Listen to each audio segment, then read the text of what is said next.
Hey guys, Brent Hull Build Show, talking today about staining wood, ways to think about staining to help your projects look better. Come join me today in the Build Show.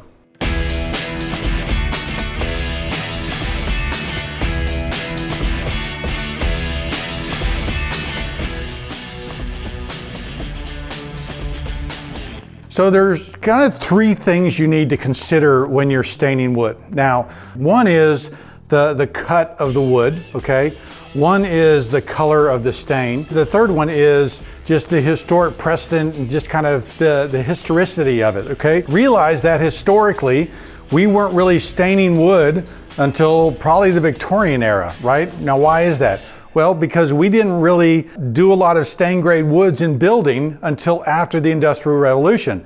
So it's not until the 1850s, 1860s that we have powerful enough machines that can make moldings and make other things into hardwood like oak and cherry and walnut, mahogany, all those different premium hardwoods. We really weren't making them into architectural elements until much later. So there isn't really a precedent for a stained library in a colonial house, right? And so, that whole idea, of having a stained library is kind of a Victorian ideal, all right? Maybe a turn of the century ideal. So one is to get in your frame of mind of like, why would I put stain in a house? Why would I stain things? The problem that happens today is people go, the cabinet guy will ask you, well, do you want stain grade or paint grade cabinets? Well, stain grade are a lot more expensive. And then you're like, oh, well, if it's more expensive, then maybe I should have it.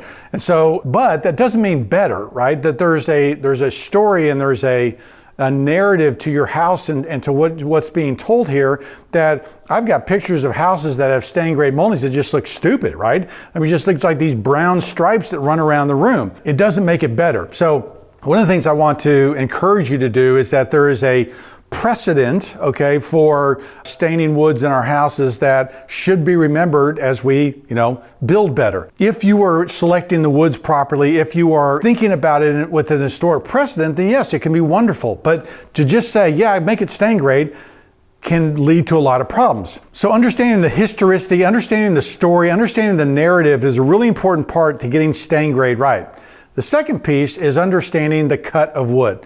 And the slide I'm going to show you has three different things that all look completely different. Why are they different? Because whoever has picked the woods has specified the type of cut. Now, what that means is that if we have a log, okay, there's our log. When it goes to the sawmill, it's going to get cut a certain way.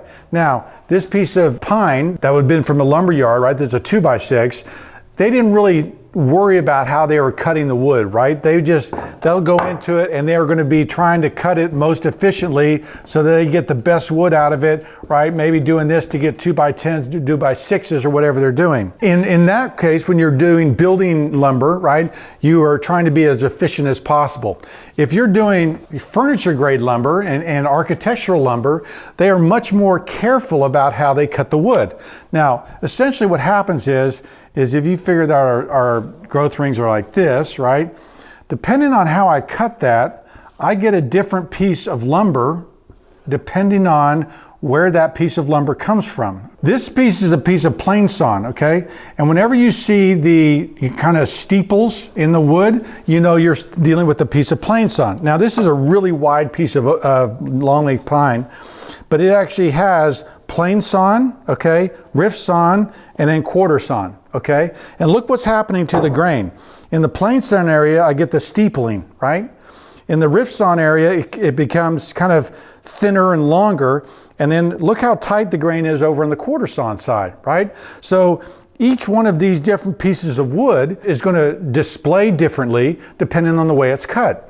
And then here's another piece to throw in your pie. Okay, a lot of plywood, which a lot of people are staining, okay, is rotary cut. Now, rotary cut means that basically a knife comes along here, across the whole sheet of the log is turned, and they peel off these large sheets of wood, right, that come off this thing. If you get rotary cut, okay, you're going to have a crazy piece of wood. More like that little kitchen cabinet with all the crazy oak going on, okay? The other thing that happens historically is that, for instance, in the turn of the century, the Gustav Sickley era, okay, quarter sawn white oak was the premium oak, okay? It's kind of like a number of pieces of wood here. Here's a piece of quarter sawn oak, okay? There's a piece of rift sawn oak. But the quarter sawn oak has these rays, okay? And basically there is a defect, or there's a grain pattern in the oak that when it's cut in a quarter sawn manner, okay, these rays show up. And so you end up with a very distinctive, they're called tiger striping, it's called a number of different things. But when you see this kind of figuring inside your oak, okay, and oak is the only wood that really does that, you know you have quarter sawn oak. And it was very popular. Gustav Sickley built with it, but all around the turn of the century you had quarter sawn oak. It was a premium wood.